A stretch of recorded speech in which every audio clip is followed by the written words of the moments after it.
Merry Christmas and top of the morning to you. This is Christmas morning.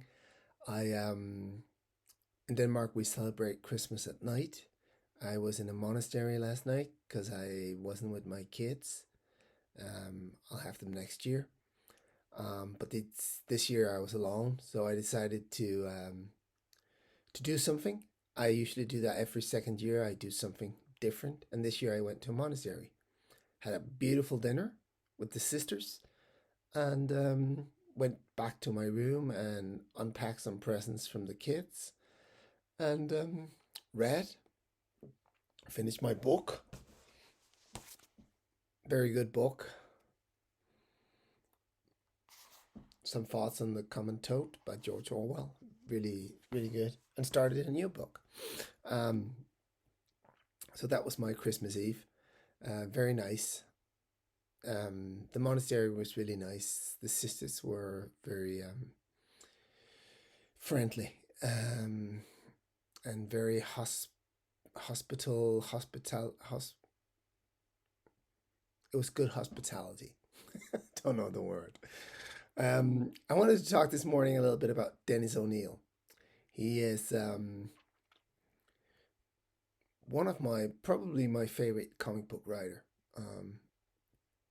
He has done a lot of work, and he's done some good and some bad.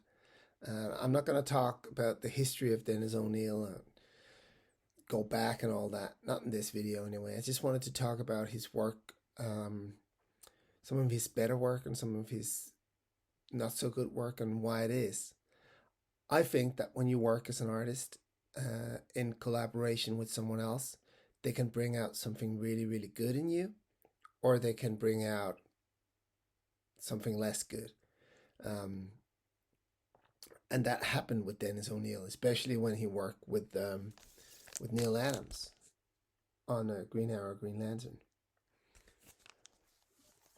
These issues, these are just some of them, are just amazing. Really astounding words.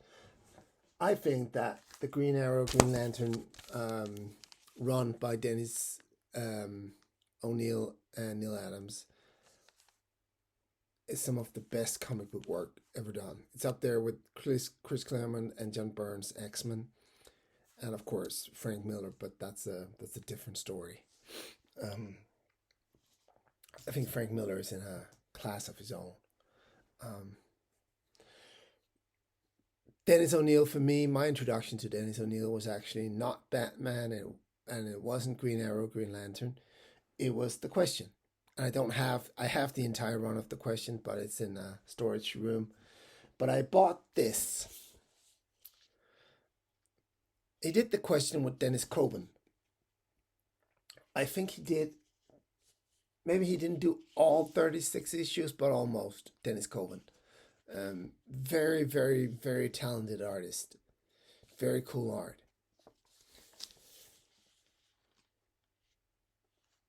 I don't want to talk about this because it's crap. I'm so disappointed. He's trying to be Punisher, and that's not the question. I feel like Jeff Lemire, and I'm not, people was really excited about him when he started out. I had never really, I don't hate him or anything, but he doesn't do anything for me. But Dennis O'Neill's and Dennis Coburn's The Question is an amazing series. If you haven't read it, do it. It's 36 issues. It's for adults. And it's political, it's satire, it's intelligent, and it's moving. And it's Dennis O'Neill when he's best. Dennis O'Neill is usually very left-wing in his writing. But I think Dennis Coburn pulls him back a little bit, as did Neil Adams. And that's good. I mean, with Neil Adams, he did some very, very left-wing stuff like the pollution issues and all that. This is a Jesus cover, of course, but It's very good. Um, he also worked with well, he worked with a lot of people because he did a lot of comic books, but he also worked on Green Arrow, Green Lantern with Mike Grell. And Mike Grell is very talented. I think he did this one. Yeah. He later did Green Arrow as a solo series, which is amazing as well. Um, but it's fun to read. You read this, and then you read this, and you go, that's got to be, like, there's got to be another author in this, because this is exceptional and great. This is mediocre. I mean, it's not, well, it is bad, actually. It's not that good. Let's just say it's not that good. I think that Neil Adams and Dennis O'Neil brought out the best in each other. Because you can say that, oh, Dennis O'Neil is only famous because of Neil Adams. Neil Adams is he's an exceptional artist. He's one of the best ever. But the thing is, when Neil Adams does something on his own, I mean, the writing too, it's not very good. It's just not. So what happens is that two people collaborate on something and they just bring out something very, very good in each other. And I know because I read some interviews with Neil Adams later, and he says, it was mostly all his ideas and stuff like that. And maybe it was. But Dennis O'Neil, made it great. He took those ideas and he made them work really, really well.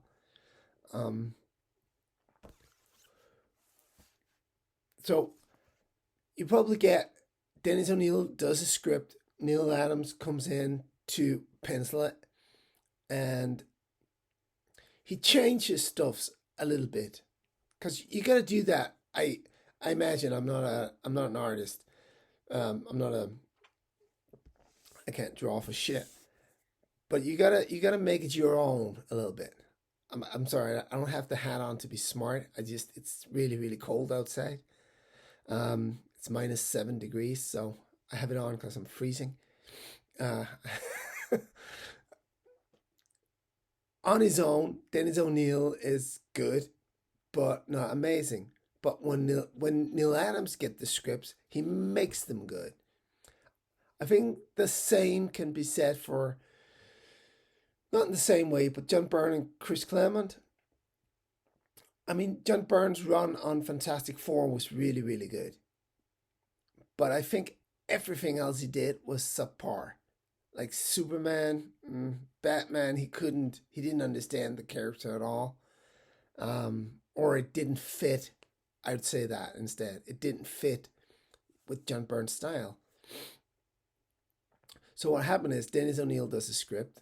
And of course you have good days and bad days. These guys have deadlines. They have to submit something for next, Monday. And they have no ideas. And he comes up with crap like this, which is just not very good. And this is very political as well. Green Arrow has to kill the president. But with Neil Adams, he took the script and he made it better. And I think that is what really, really good artists do.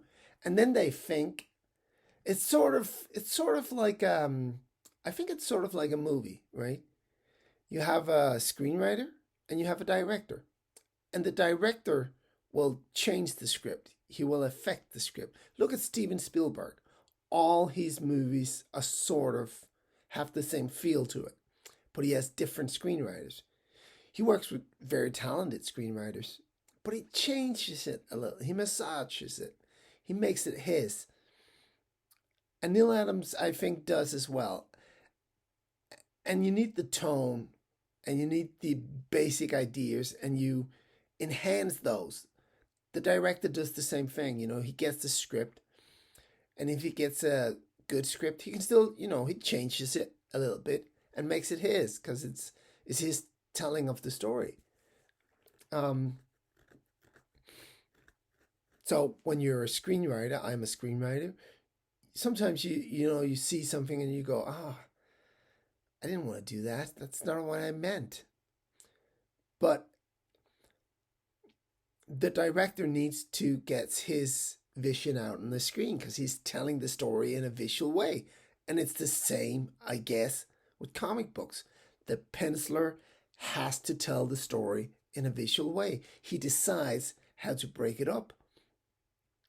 Even though you might get a script that's broken into panels, you can't do that as a penciler. You have to go, this needs to be bigger, and I want to show this in this panel, and I want to emphasize on that face.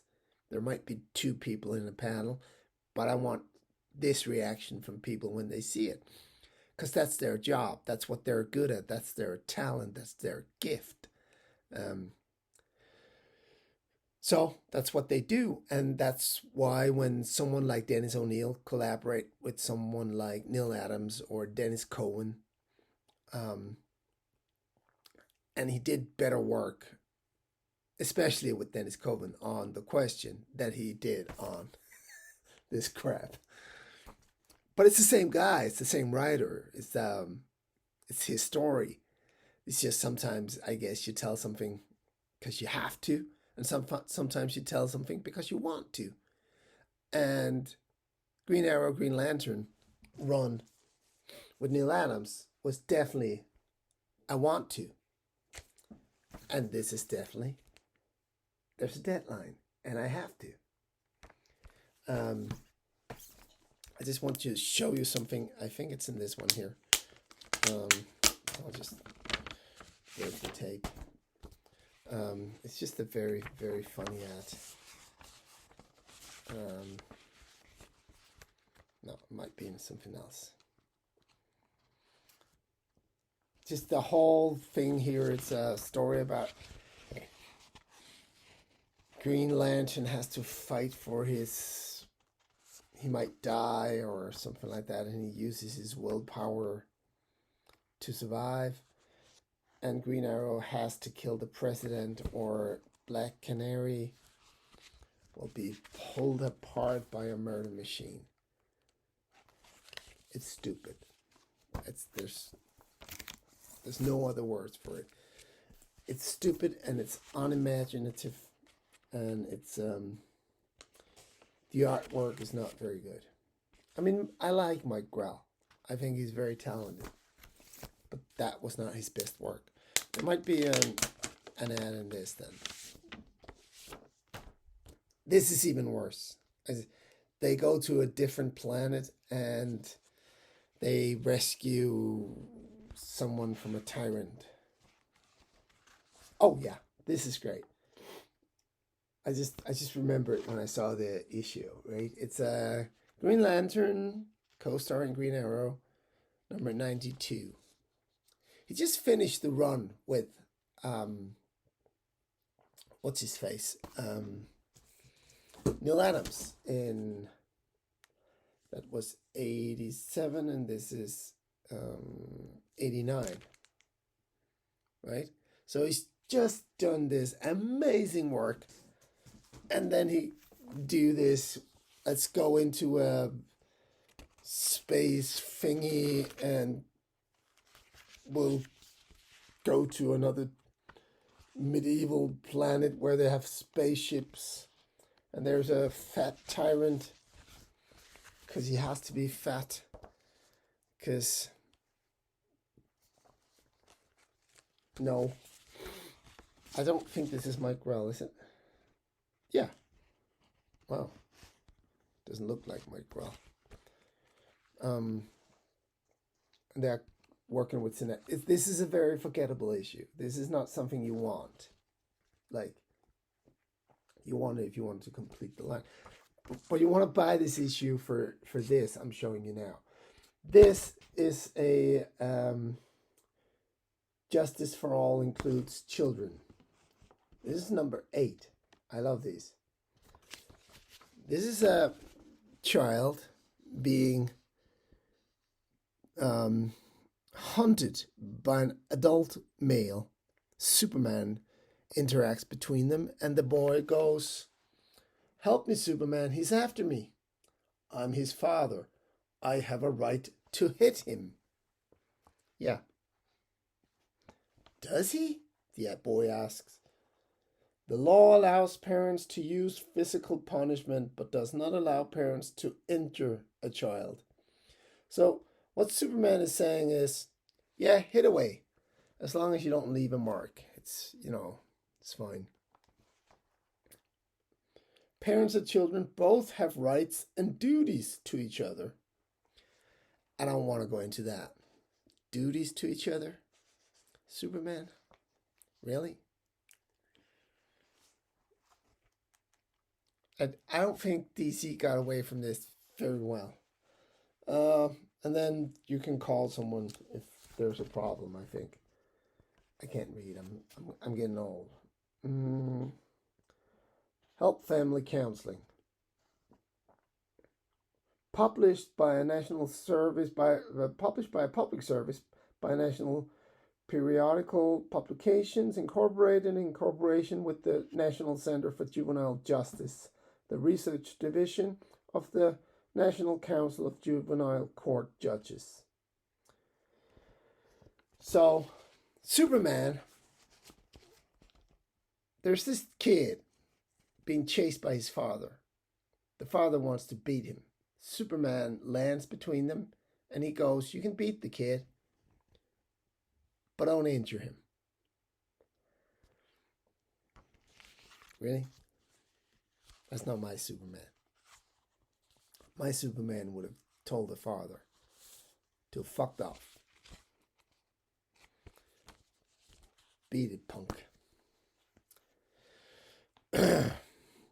Anyway, that was just, it's funny because that's what you get when you read the Raw comics. You get this. This is gold, right? An ad where Superman allows a father to hit a child. If you have problems, call someone and they'll fix it for you.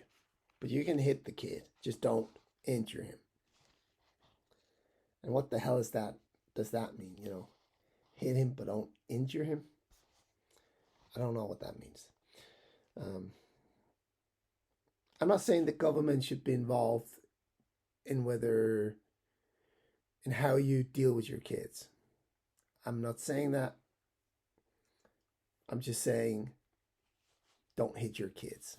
Like, if you have to hit your kids,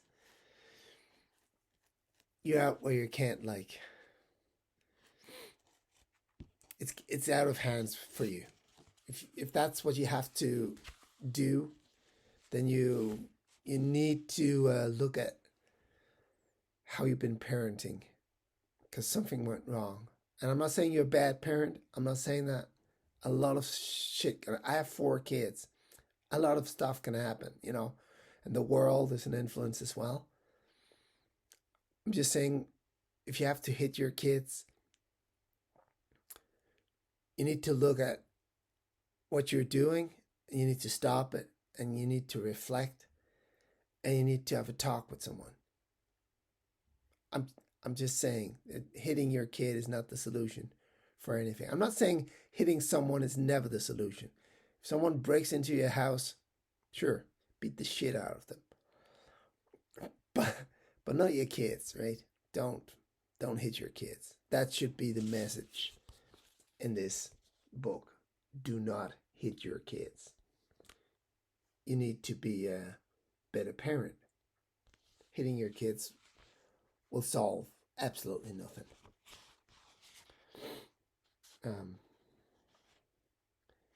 And I'm not saying that I haven't been close to, because your kids can drive you nuts. I remember one time when my daughter was small. She was like 3 or 4 years old, and she was she was autistic, but I didn't know back then. And there was something about her shoelaces, and she was just screaming, and screaming, and I couldn't like stop her. I couldn't get her to shut up. And for a split second there, I thought, I'll just fucking whack her on the face, and that'll shut her up. And then I thought, yeah, but after that, she'll just cry more. And then what's the solution, right? So of course I didn't hit her. I never hit my kids. And I'm not a great father or anything. I don't know how this turned into being a father thing, but anyway, it was this. That's what this comic did for me. That's why I'm saying, read the Ross, because you get stuff like this. If I'd gotten this in a CGC 9.8, I could look at this cover. The horse is horrible. Look at the head on the horse there.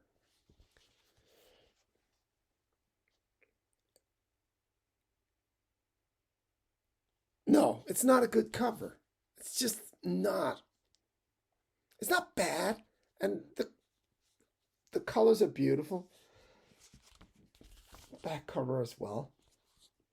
But when you get the CGC, you get this 9.8. Woohoo! You do not get the enjoyment of this. I'm just saying. And I'm not saying I'm never getting CGC. Expensive books I get. Especially I'm looking to buy X-Men #1. I'll do I hope to get in 2022 video.